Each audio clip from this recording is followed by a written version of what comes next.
Ya, oke, selamat sore ya. Selamat sore. Assalamualaikum warahmatullahi wabarakatuh.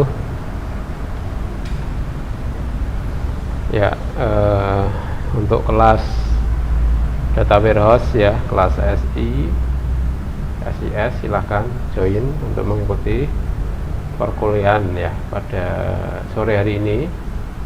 Jadi yang akan saya bahas yaitu tentang normalisasi tabel. Ya, silahkan join saja.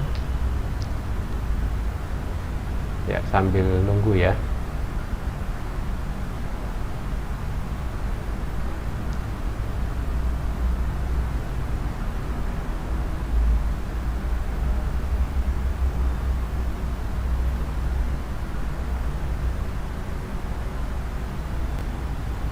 Oke, ini koneksinya lumayan bagus ya.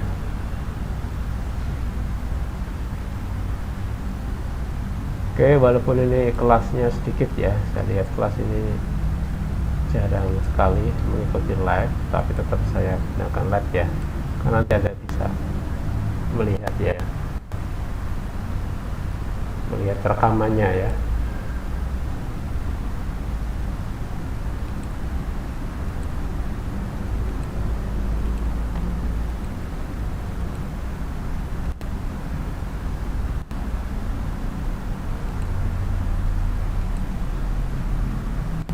Oke, langsung saja saya mulai untuk perkuliahan.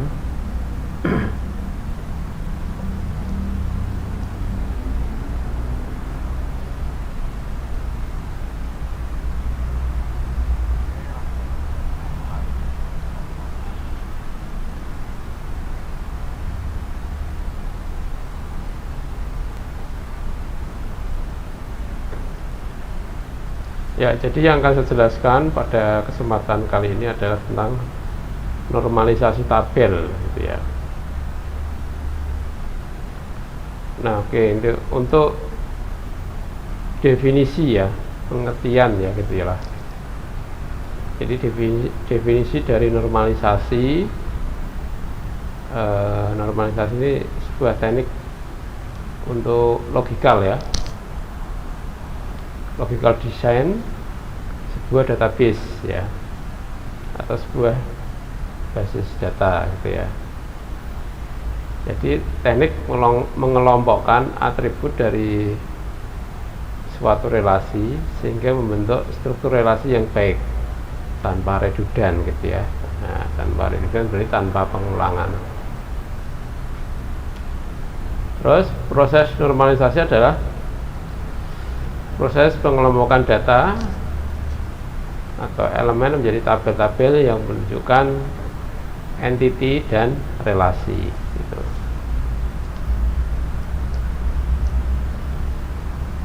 Terus kemudian normalisasi juga proses perancangan sebuah database ya, yang bertujuan untuk menormalkan database yang tidak normal ya dalam sebuah entitas masih ada field atau baris yang redundan. Nah gitu ya, itu definisi dari normalisasi gitu. Oke, fungsinya ya. Jadi fungsi dari normalisasi ini meminimalisir data yang sama, terus menghindari anomali ya, kejanggalan gitu, memudahkan identifikasi entitas ya. Terus kemudian anomali ini ya, proses pada basis data yang memberikan efek samping yang tidak diharapkan. Nah, misalkan ketidakkonsistenan data karena adanya redundan ya. Oke, terus kemudian lagi jenis anomali, misalkan insert data gitu ya. Ini ada anomali insert, anomali update, dan delete ya. Oke, itu jenis-jenis anomali yang harus dihilangkan, dan itu merupakan tujuan dari normalisasi gitu. Tahapannya sekarang ya, tahap dari normalisasi ya. Jadi yang paling ringan ya. Ini normalisasi yang paling ringan adalah 1 NF ya. Paling ringan, yang paling ketat yaitu 5 NF itu. Ya oke, tapi biasanya 3 NF sudah cukup gitu ya.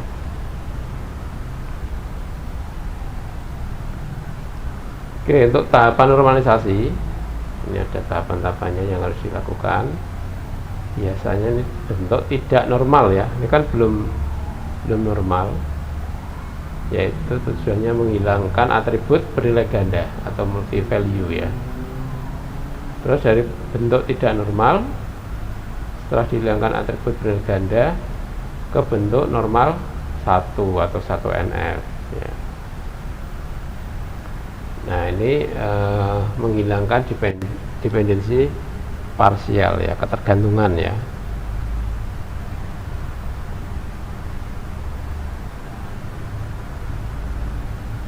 Oke, terus berikutnya untuk normal 2 atau 2NF ya. Oke, menghilangkan dependensi transitif ya.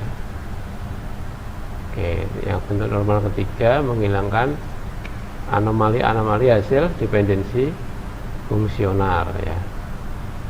Terus bentuk normal voice code atau BCNF ya. Ini menghilangkan ketergantungan multi value ya.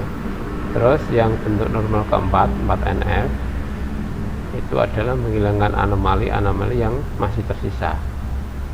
Nah kalau yang 5 ini sudah katakanlah sempurna gitu ya, paling ketat gitu ya, sudah tidak ada ketergantungan. Oke,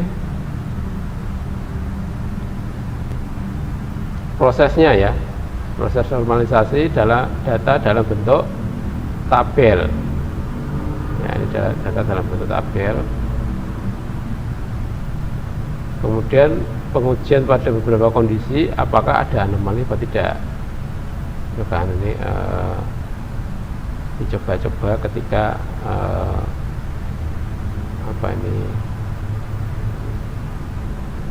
bila ada kesulitan tabel dipecah ya. Apakah itu ketika belum bentuk normal, kalau ada yang di delete ikut ke delete atau tidak, yaitu di anomali delete gitu ya. Oke, bila ada kesulitan tabel dipecah menjadi beberapa tabel ya. Itu prosesnya.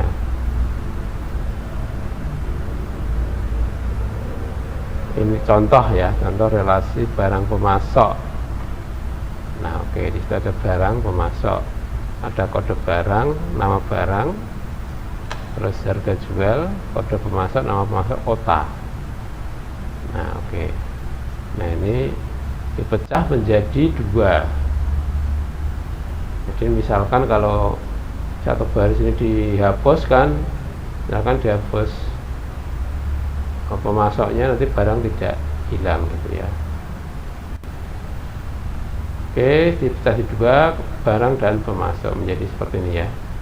Ini tabel barang, nama barang, harga jual, ini kode pemasok, nanti direlasikan ke pemasok.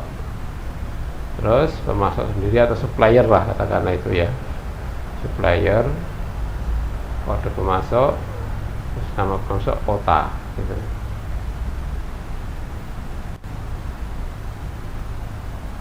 Oke, anomali insert ya, disebut ada anomali insert bila terdapat pemasok baru, maka data cukup dimasukkan dalam tabel pemasok atau relasi pemasok ya.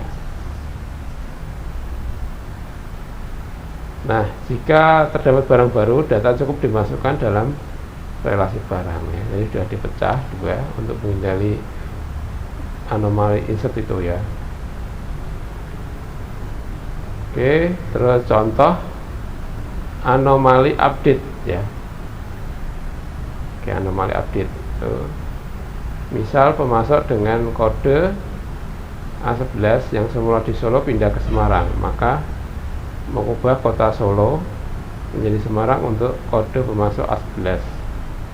Hanya perlu dilakukan pada satu baris ya. Itu yang dikatakan anomali update ya. Oke, ini sudah bergabung ya di Dan Layong ya.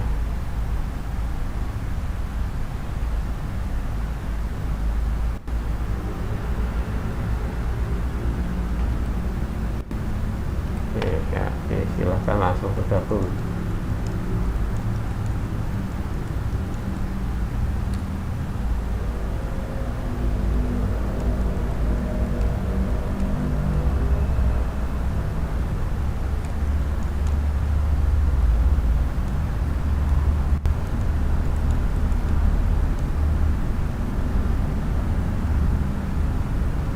Ya, ini kayak kelas yang sama ya dengan kelas yang web ya. Jadi apa itu biasanya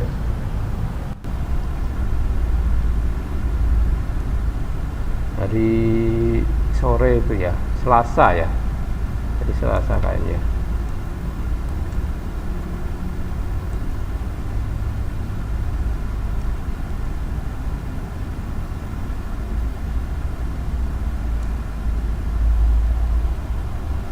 Ya oke, saya lanjut lagi.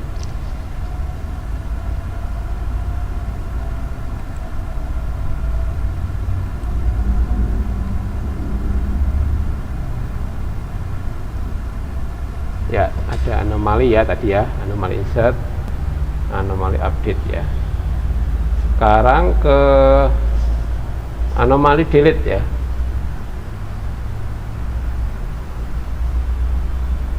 Ke anomali delete itu timbul ya ketika suatu baris dalam relasi dihapus ya. Nah, timbul ketika suatu baris dalam relasi dihapus. Pada saat sebuah baris dihapus terdapat data lain yang hilang. Ini apa itu? Terjadi anomali ya. Misalkan supplier dihapus, barangnya ikut hilang gitu ya. Ini berarti terdapat anomali ya. Oke. Nah, ini misal ya, menghapus kode barang T004 gitu ya.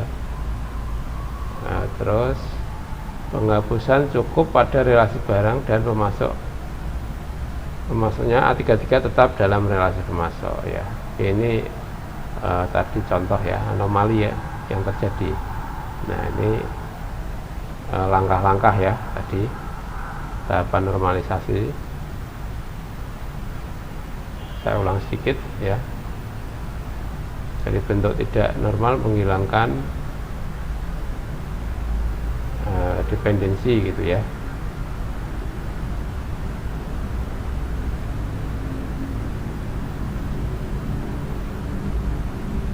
Nah, itu prosesnya tadi sudah saya jelaskan, mungkin yang baru bergabung ya.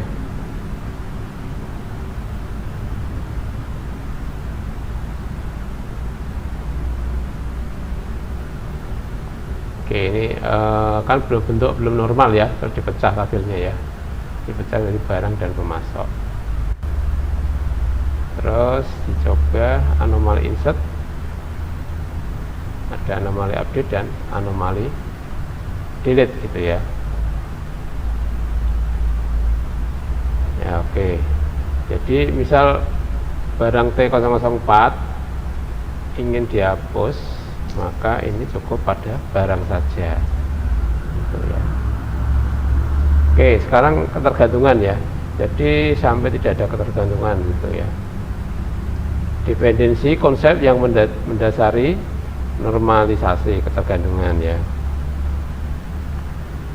Jenis dependensi ini secara fungsional, terus penuh ya, terus parsial, total, dan transitif. Itu nanti syarat untuk melakukan normalisasi. Nah, ini dependensi fungsional ya. Jadi atribut Y mempunyai dependensi fungsional terhadap atribut X dan hanya jika ya setiap nilai X berhubungan dengan sebuah nilai Y. Nah itu ya, oke. Jadi X-nya misalkan kode barang, Y-nya adalah nama barang gitu. Yang kiri, yang X-nya itu sebagai penentu atau determinan, terus yang kanan adalah yang tergantung gitu ya. Oke. Pada relasi barang masuk berlaku notasi ya. Kode barang itu tergantung pada nama barang. Ya, oke. Jadi setiap kode barang pasti akan berhubungan dengan sebuah nama barang. Terus kode barang tergantung pada harga jual ya. Terus kode barang tergantung pada pemasok dan seterusnya. Ini disebut dependensi fungsi ya, secara fungsional ya. Oke, dependensi sepenuhnya. Ya, atribut Y punya dependensi sepenuhnya terhadap atribut X gitu ya. Ya, oke. Jika Y punya dependensi terhadap X, Y tidak mempunyai dependensi terhadap bagian dari X ya. Ini contoh pada tabel dosen dan pendidikan ya. Ini contohnya. Nih kita lihat pada dependensi sepenuhnya. Relasi dosen pendidik berlaku, nomor dosen pendidikan tergantung pada tahun lulus. Ya oke, ini pertanyaannya, apakah tahun lulus memiliki dependensi fungsional terhadap nomor dosen gitu ya. Apakah tahun lulus memiliki dependensi fungsional terhadap pendidikan ya. Jawabannya adalah gini ya. Jadi pada dependensi fungsional, tahun lulus bergantung sepenuhnya terhadap nomor dosen dan pendidikan ya, tapi tidak bergantung pada bagian dari nomor dosen dan pendidikan. Nah ini relasi ya, sepenuhnya ya, jadi tergantung sepenuhnya. Oke, terus yang parsial sebagian ya, dikatakan sebagian itu tergantung sebagian. Atribut Y dikatakan memiliki dependensi parsial terhadap X apabila memenuhi dua kondisi ya. Y-nya itu bukan non kunci primer dan X adalah kunci primer ya. Y-nya memiliki dependensi terhadap bagian dari X tetapi tidak terhadap keseluruhan dari X.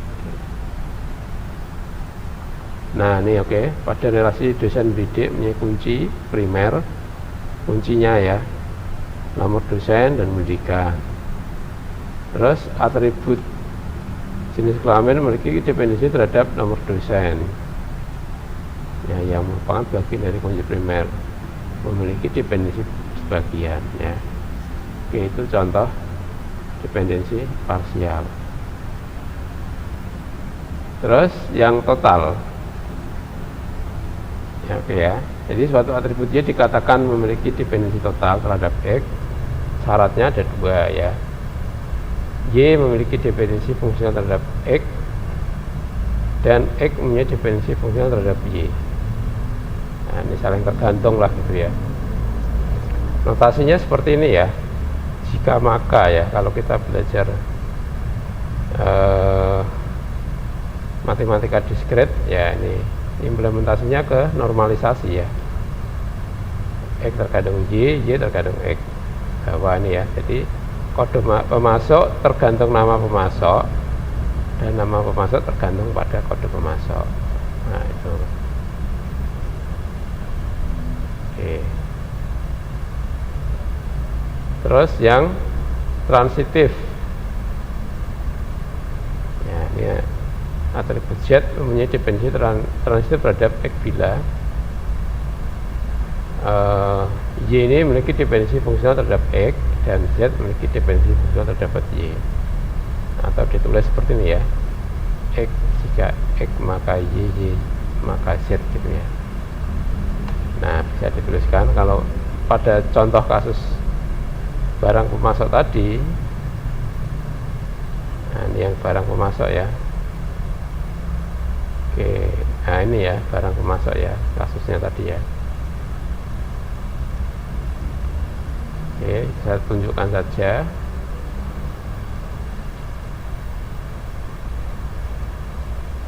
Oke, nah kode barang tergantung pada nama pemasok. Kode barang tergantung pada kode pemasok, dan kode pemasok tergantung pada nama barang. Nah, ini dikatakan nama pemasok tergantung transit terhadap kode barang yang dinotasikan seperti ini. Nah, seperti X tergantung Y tergantung Z ya. Kode barang tergantung kode pemasok tergantung pada nama pemasok. Nah, itu.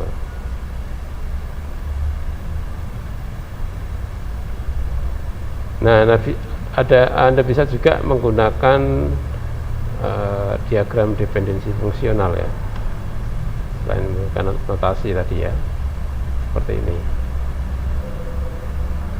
Oke, ini dosen, fungsi kelamin tergantung pada tanulus ya. Jadi nomor dosen menentukan nama dosen dan jenis kelamin, terus nomor dosen dan pendidikan menentukan tahun lulus. Nah, ini penggambarannya juga seperti ini, diagram dependensi secara fungsional. Nomor dosen itu tergantung pada nama dosen ya, dan jenis kelamin, terus pendidikan tergantung ke tahun lulus ya. Oke, jadi itu syarat ya. Jadi dependensi ini tadi syarat untuk memecah tabel ya. Oke, saya balik lagi ya.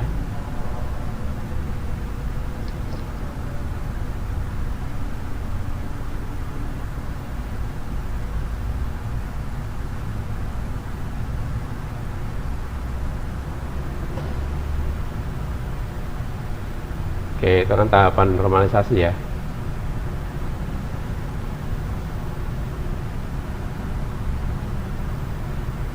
Ya, oke, itu definisi normalisasi,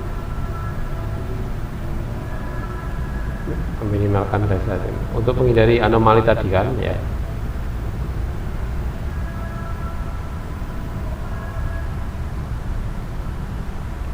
Ini tahapannya tadi 1 sampai 5 NF yang paling ketat gitu ya. Oke, bentuk tidak normal menghilangkan, untuk ke 1 menghilangkan atribut bernilai ganda ya. Nah, terus syarat 1NF menghilangkan ketergantungan secara parsial tadi untuk ke 1NF ya. Terus bentuk normal kedua adalah 2NF menghilangkan dependensi transitif tadi yang saya jelaskan ya. Ketiga adalah menghilangkan anomali hasil dependensi fungsional gitu. Jadi tadi tujuannya ya, langkah-langkah tahapan normalisasi. Nah, kalau yang sampai BCNF itu ketergantungan multi value ya.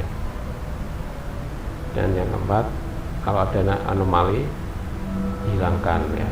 Oke, itu tahapan sampai terbentuk 5NF.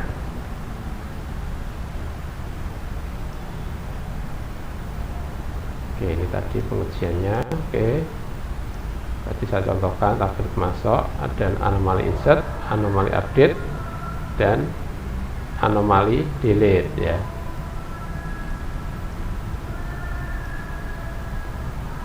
Nah, ini dependensi tadi ya, pengertian dependensinya, ketergantungan ya. Oke, bentuk normalisasi. Tidak normal 1NF, 2NF, 3NF, BCNF, 4NF, dan 5 yang paling ketat gitu ya. Nah, oke, contoh 1NF ya, target cells ya. Ya, non atomik ini ya. Ini ada misalkan telepon punya 2 nomor telepon ya, ini kan tidak normal ya. Abnormal not 1NF, masih ada double gitu ya. Nah, kalau sudah seperti ini sudah menjadi syarat 1NF ya.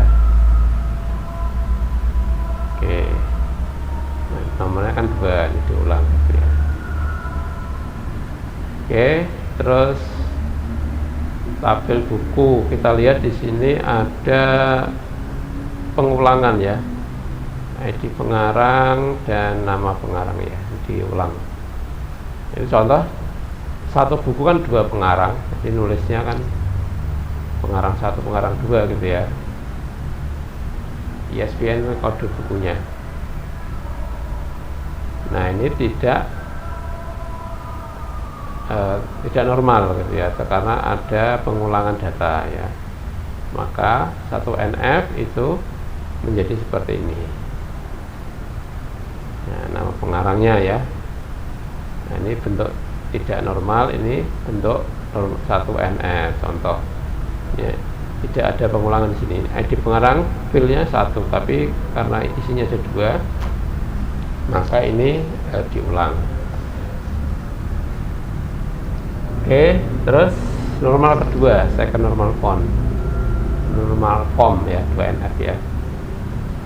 Suatu relasi disebut memenuhi bentuk normal kedua 2NF jika dan jika sudah terpenuhi 1NF dulu ya. Ya, tadi dari tidak normal terus ke 1NF. Nah, syarat 2NF adalah memenuhi 1NF dulu. Oke. Jadi memenuhi 1NF, setiap atribut yang bukan kunci utama tergantung secara fungsional dari semua kunci ya, yang bukannya sebagai atribut kunci ya, atau full fungsional dependent ya. Untuk normalisasi ke bentuk 2, maka tabel 1 ini didekomposisi, dipecah-pecah lagi tergantung parsial ya. Jadi tujuan 2NF menjadi eksplisit ya. Oke. Nah contoh ya, second normal form. Jadi ketahui ada tabel R, isinya A, B, C, D, E. AB nya itu kan kunci ya, kunci primer gitu. Berarti fungsional dependensi tergantung fungsional dependensi, AB tergantung C, D, E. Maka tabel R memenuhi 2NF ya. Nah itu ya, kita lihat ketergantungannya ya. AB maka tergantung C, D, E, berarti ABC, AB tergantung C, AB tergantung D, dan AB tergantung E. Jadi semua atribut bukan kunci tergantung sepenuhnya sama AB ya, itu syarat dengan normal form. Terus bagaimana bila R, ada tabel R, isinya adalah A, B, C, D, tetapi FD-nya atau fungsional dependensinya AB, CD, dan B, E. Apakah memenuhi 2NF ya? Jadi jelas bahwa R bukan 2NF karena atribut E bergantung hanya pada atribut B saja ya, bukan AB ya. Terus di sini fungsional dependensi dari AB, CD juga mencerminkan hanya C dan D saja yang tergantung secara fungsional terhadap AB ya, tidak untuk E. Jadi ini bukan 2NF ya. Nah untuk mengubah menjadi 2NF dilakukan dekomposisi ya, menjadi 2 tabel yaitu R1 dan R2. Nah R1 ini tampak memenuhi 2NF ya, R1 R2 ya.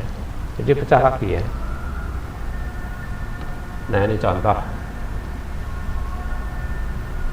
ada tabel workshop, isinya ada NIM, modul, biaya grid ya. Oke, di sini ini modul biaya grid, kuncinya NIM dan modul, terus fungsional dependensinya modul biaya. Oke, ini biaya besar workshop ini memenuhi 1NF tapi tidak memenuhi 2NF karena biaya tidak tergantung penuh pada atribut kunci NIM dan modul. Nah caranya untuk menjadi 2NF, di eliminate ya.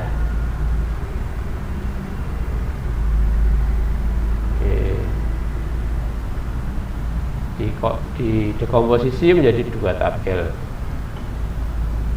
work 1, work 2. Work 1 NIM, modul grade, yang kedua modul biaya. Oke. full dependency ya. Oke. Nah, ini menjadi seperti ini ya. Hasilnya menjadi second normal form itu menjadi 2 itu. Ya, tabel workshop supaya memenuhi 2NF ya.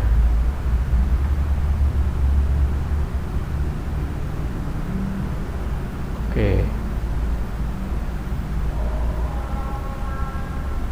Lebih baik ya. Oke.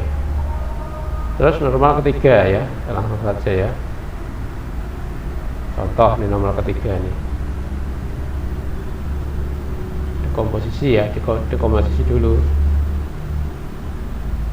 Oke. Nah, jadi TPS 1, 2, 3 menjadi 3 ini ya. Oke. Nah, ini untuk percobaan ya.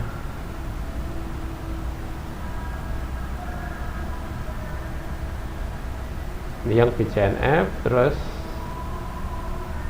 oke. Nah, oke, ini hasilnya ya. Ini contoh BCNF ya. Ini modul dosen ya. Ini di contoh kasus review pada 3NF. Ini modul dosen ya. FD dosen modul.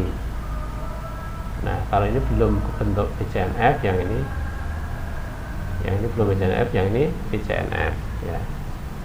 Nah, itu untuk apa itu namanya normalisasi ya. Oke, silakan kalau ada pertanyaan.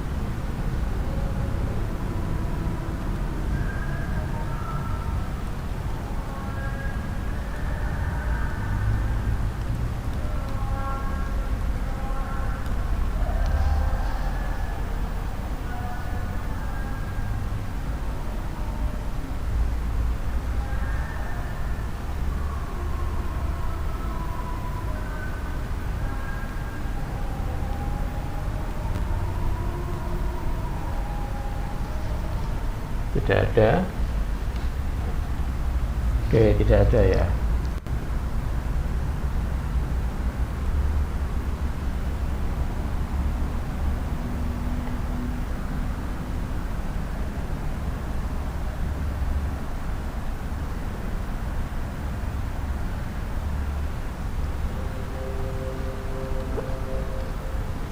Oke, cukup sekian ya. Cukup sekian.